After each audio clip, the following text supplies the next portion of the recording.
My grandfather's attorney cleared his throat and began reading what had to be the strangest will ever written. My entire fortune, $500 million, will belong to whoever finds the golden key. The room froze. Then my cousin Bryce shot up and shouted, I'll search every inch of this state if I have to. While the rest of them lunged for treasure maps and metal detectors, I sat still. I knew Grandpa Cornelius too well. This wasn't a game. It was his final lesson, one that would eventually lead to me calling 911 from inside a bank vault. That morning, 47 members of the Ashford family packed into the conference room at Quinton and Associates in downtown Milwaukee. October rain pounded the floor-to-ceiling windows, and the air felt thick, overheated by too many bodies, heavy with cologne, nerves, and old leather. I was 23, fresh out of college with a teaching degree, like my dad. I sat in the back, wedged between my parents. My father, Dennis, wore his worn brown sport coat, the same one he'd worn to every family event for 10 years. My mother, Grace, held my hand, her wedding ring cool against my palm. We were the poor Ashfords, the ones who appeared in family Christmas card updates but never got invited to the private estate unless it was mandatory. Across the room sat my dad's older brother, Uncle Harlan, Grandpa's right-hand man in the pharmaceutical company. Harvard MBA, Armani suit that cost more than my dad earned in a month. He scrolled impatiently on his phone, mumbling about the important meetings he was missing. Next to him was Aunt Veronica, posture perfect, diamonds glittering with every breath. Their son, Bryce, 2 years older than me and raised to inherit everything, slouched in his chair like it already belonged to him. Grandpa had praised his killer instinct, even at the funeral 3 days ago, saying Bryce reminded him of a younger version of himself. Bryce's sister, Mallory, sat beside him, phone propped on her designer bag, live streaming the whole event to her 200,000 followers. You guys, this is literally history, she whispered. Ashford Fortune Distribution, front row access. Her influencer brand revolved entirely around being pharmaceutical royalty, with sponsored posts from each family estate. At the head of the table stood Mr. Quinton, my grandfather's lawyer since before I was born. Small, bespectacled, and visibly trembling as he held the will. Whether from age or dread, I couldn't tell. Behind him loomed a portrait of Grandpa, painted just before the cancer diagnosis. Even in oil, his eyes sparkled with that secret, mischievous wisdom that made him rich. Before we begin, Mr. Quinton said carefully, Mr. Ashford required every family member to be present. And so we waited 20 more minutes until Cousin Derek flew in from California, where his startup had already failed and Grandpa had refused to save him. Aunt Nain drifted in from her yoga retreat in Sedona, meditation beads and all. Second cousins I barely recognized filled in the remaining seats, everyone wearing solemn faces, but silently calculating their slice of $500 million. Once the room could hold no one else, Mr. Quinton began. The hush was instant. I, Cornelius James Ashford, being of sound mind and body, leave my entire estate valued at approximately $500 million, including all properties, holdings, investments, and liquid assets, to the family member who finds the golden key. 3 seconds of stunned silence. Then chaos detonated. What erupted in that conference room was nothing compared to the madness that would come. Uncle Harlan was the first to react, face flushing from red to purple. Rising so abruptly, his chair crashed backward. "This is absurd," he roared. "A treasure hunt? My father built an empire, not a circus." Mr. Quinton tried to continue. "Please, there is more." But nobody was listening. Bryce was already on his laptop, searching for professional treasure hunters. Mallory was shrieking into her live stream about the most insane plot twist ever, while thousands speculated in the comments about where the key might be hidden. Derek was loudly pricing ground-penetrating radar. Second cousins formed alliances like it was a reality TV show. My father didn't move. He simply stared at Grandpa's portrait. "Of course he did this," he murmured. Even in death, he had to turn it into a lesson. My mother touched his shoulders softly. "Dennis, let's go." And that was the moment I realized this wasn't about a key. It was about who understood him. And only one of us did. This wasn't our fight. That's what I kept telling myself. We weren't the ones chasing fortunes or plotting treasure hunts. Yet I couldn't stand up. I sat frozen, watching as my family, people who once sang the same Christmas carols, toasted at the same weddings, gathered around the same Thanksgiving tables, morphed into strangers before my eyes. Just 3 days after Grandpa's funeral, Those same arms that had held each other in grief now curled into fists of suspicion. They no longer saw brothers, sisters, cousins. They saw opponents, rivals, threats. In this new arena, coming in second meant losing everything. Mr. Quinton, exhausted but determined, finally managed to be heard above the uproar. "The will states," he announced, voice quivering, "that the search for the golden key begins immediately." Mr. Ashford left no clues, no maps, no instructions. The key could be anywhere, among his belongings, on any of his properties. There is only one rule. It must be discovered by a blood relative or a legally married member of the Ashford family. And Veronica's voice sliced through the air like a scalpel. "How do we even know this key exists?" she demanded. This could be some cruel joke. Without a word, Mr. Quinton reached into his briefcase and retrieved a photograph. He held it up with care, as though it were sacred. It showed a simple golden key. No jewels, no ornaments, just 2 inches long, engraved with 4 numbers, 1408. This image, he said, was taken and notarized 1 week before Mr. Ashford's passing. "I assure you, the key exists." Uncle Harlan practically lunged forward, snatching the photo and scrutinizing it with narrowed eyes. "It's a safety deposit key," he muttered. "First National Bank used these for their older lockboxes. We're not searching an empire. We're searching a vault." "No," Bryce countered immediately from behind his laptop. He had already downloaded and zoomed in on the image. "That's what he wants us to think. Grandpa never made anything this simple. That key could be hidden anywhere. Buried, sealed, encased in concrete. We'll need more than guesses." That was the breaking point. The family erupted, chairs scraping, voices clashing, curses thrown like daggers. Within minutes, the conference room emptied as Ashfords fled like survivors of a sinking ship. Some sped to Grandpa's mansion in Whitefish Bay. Others rushed downtown to ransack his offices. Bryce was already hiring private investigators. Mallory was on the phone with her agent, pitching, of all things, the Ashford legacy, the hunt for the golden key. "My parents and I stay behind. Last to leave." As Mr. Quinton slowly closed his briefcase, the weight of responsibility etched deep lines into his face.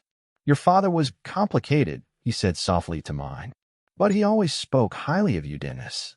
Said you were the only one who chose happiness over money." My father gave a sad smile. "Lot of good that does me now." But there was no sarcasm in it. Only sorrow. We drove home in silence, back to our small weather house in Bayview, a modest 2-story place where the roof leaked after every storm, with a garage door jammed unless you lifted it just right, where the kitchen was still stuck in 1973 with its green linoleum floors. It wasn't rich. It wasn't grand. But it was ours. Paid for with late nights, extra shifts, and not a single Ashford dollar. That night, while the rest of the family tore through mansions and storage units, we sat around the dinner table eating my mother's pot roast. No one mentioned the will. No one dared. But the silence was thick, like we were all holding our breath. Finally, the words slipped out of me. "Grandpa valued loyalty," I said, "more than anything. And he always said money just exposes who people really are." My parents looked up. "Maybe this isn't about a key at all," I continued. "Maybe he wanted to see who would stay honest when $500 million was up for grabs." I didn't know then how right I was, or how much that truth would cost us. The hunt begins and consumes. Within 48 hours, the Ashford family was unrecognizable. Uncle Harlan assembled a full-scale operation, 15 private investigators, each assigned to dissect different pieces of Grandpa's life, every property deed, every bank record, every travel itinerary. He owned 17 properties across 3 states, he declared during an emergency family meeting. The key must be in one of them. Bryce went another route. He brought in a company called Terrestrial Recovery Services, experts in locating buried treasure and stolen relics. They marched into Grandpa's estate hauling metal detectors, ground-penetrating radar, thermal scanners. I watched from my car as they tore through Grandpa's beloved rose garden, petals shredded, roots ripped apart. "Found something," one yelled. Bryce sprinted to them like a starving dog to a bone. It was just a septic tank lid. They repeated this routine for weeks. Every nail, every rusted screw, every bottle cap unearthed sparked brief elation followed by crushing disappointment. Meanwhile, Mallory turned the search into a media empire. Daily uploads, A Day 12, Finding My Inheritance. A grandpa's secret room revealed. Her followers sent wild theories, some poetic, some deranged. One insisted the key was in grandpa's coffin. I personally stopped Bryce from filing a request to exhume the body.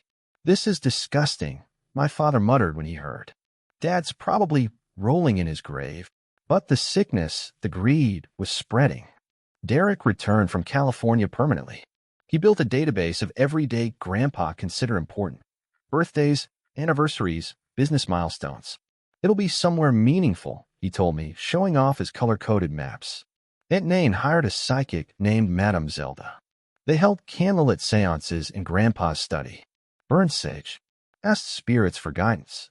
Every vision led to another smashed wall. Collapse, month 9. 9 months in, the Ashford name was toxic. Broken. Uncle Harlan, once a titan of industry, was now paranoid, certain someone had already found the key and was hiding it. He installed surveillance in every property. He hired people to follow relatives. He filed lawsuits accusing his own blood of fraud and theft. Then he tried to void the will entirely, claiming Grandpa had to be mentally incompetent. Bryce hit rock bottom. $500,000 gone. Job gone. Girlfriend gone. His apartment transformed into a conspiracy bunker, walls webbed with red string. "I found a cabin in Michigan," he whispered to me, eyes bloodshot. "Nobody knew about it. That's where it is. I know it." Maury was drowning in fame. 1 million followers. A reality show deal. Panic attacks. Pills. Scripted discoveries using hired actors until someone recognized one. Derek drowned in credit card debt. Aunt Nain depleted her retirement funds on mediums and dowsers. The Ashfords weren't searching for a key anymore. They were searching for a cure to the poison Grandpa left behind. And every Sunday, I went to the only place that still felt honest. Riverside Cemetery. I'd kneel beside Grandpa's grave, clear the weeds, place fresh flowers, and tell him about the wreckage he'd left. "They're tearing everything apart, Grandpa," I whispered on a cold, gray day. "Not the company. The family." The wind rustled the bare trees. And in that silence, I realized, maybe that was exactly the point. My parents watched the unfolding chaos with a mixture of sadness and something close to disgust. It wasn't anger. It was disappointment, a quiet grief for people they once believed they knew. "This is exactly what your grandfather feared," my mother said over dinner one night as we sat with our plates untouched. She wasn't talking about greed. Not really. She was talking about revelation. He always said, "Money doesn't change people, it reveals them." The anniversary of Grandpa's death was approaching, October 15th. An entire year gone. Through 12 months of hysteria, lawsuits, conspiracies, treasure hunters, psychics, and betrayals, I had maintained one constant: my Sunday visits. I never missed a single week. Rain that soaked through my coat, snow that numbed my fingers, humid summer heat that baked the cemetery stones. I was there, every time. Even the groundskeepers knew me. "Back again," old Carl would say, tipping his cap as I passed with fresh flowers in one hand and a thermos of coffee in the other. Faithful as sunrise. I had a ritual.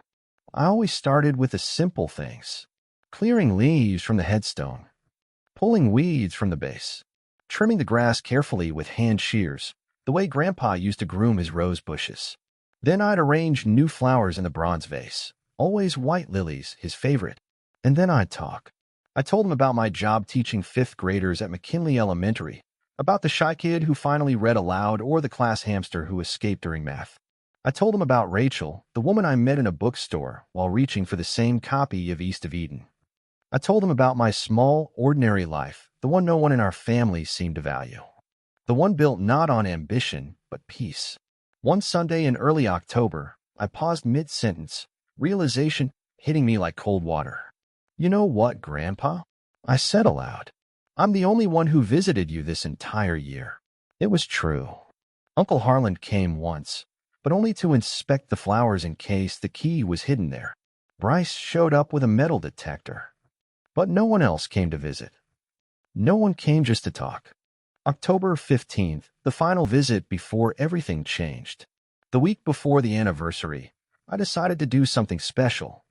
This visit wouldn't be about grief. It would be about memory. I went to Romano's Deli and ordered his favorite sandwich, pastrami on rye with extra mustard and a pickle. I stopped by his favorite coffee shop for the dark roast blend he swore tasted better from paper cups. I brought the jade and ivory chess set he'd given me on my 16th birthday, the one he'd found on a business trip to Hong Kong. October 15th was perfect. The kind of autumn day poets try to describe and always fail. Crimson and gold leaves drifted on cool air. Sunlight filtered through maple branches like warm glass. I set the chessboard on top of the headstone, using the granite as a table. And I played. A full game, both sides, just as he taught me. Remember the Sicilian defense? I said softly, moving the black pawn. Aggressive, but with purpose. Sacrifice if you must, but never without reason. And the endgame, I said, advancing a lone pawn. Patience. The quiet moves no one notices until it's too late. I finished with a pawn promotion. A pawn becoming a queen. I smiled. The weakest piece becoming the strongest. The discovery. As I packed the board, my hand brushed something rough beneath the lip of the headstone. I frowned. It felt out of place. At first, I thought it was just moss or hardened dirt. But when I cleared it gently, I froze. There, almost invisible, was a strip of industrial tape, painted precisely to match the granite, in a spot I had cleaned every week for a year. My heart stuttered. I peeled it back with trembling fingers. And there it was, the golden key, 2 inches long, engraved with 1408, exactly as in the photograph Mr. Quinton had shown us 1 year ago. It had been here the whole time, through snow, rain, heat, wind, waiting. Attached to it was a small laminated tag. For my faithful visitors, see? I sank to my knees. The key trembled in my palm like a living thing. The metal was ice cold, but my skin burned around it. $500 million. Enough to save. Enough to ruin. I called my parents. My mother answered on the second ring. Mom, I found it. There was silence. Then my father's voice. Where are you? At the cemetery. Under his headstone. Don't say a word to anyone else, he said, urgency replacing shock. Come home. Now. But I didn't leave immediately. I sat there a long time beside Grandpa's grave, key in hand, wondering what he wanted me to do with it. He hadn't chosen the cleverest, or the richest, or the ruthless. He chose the one who stayed.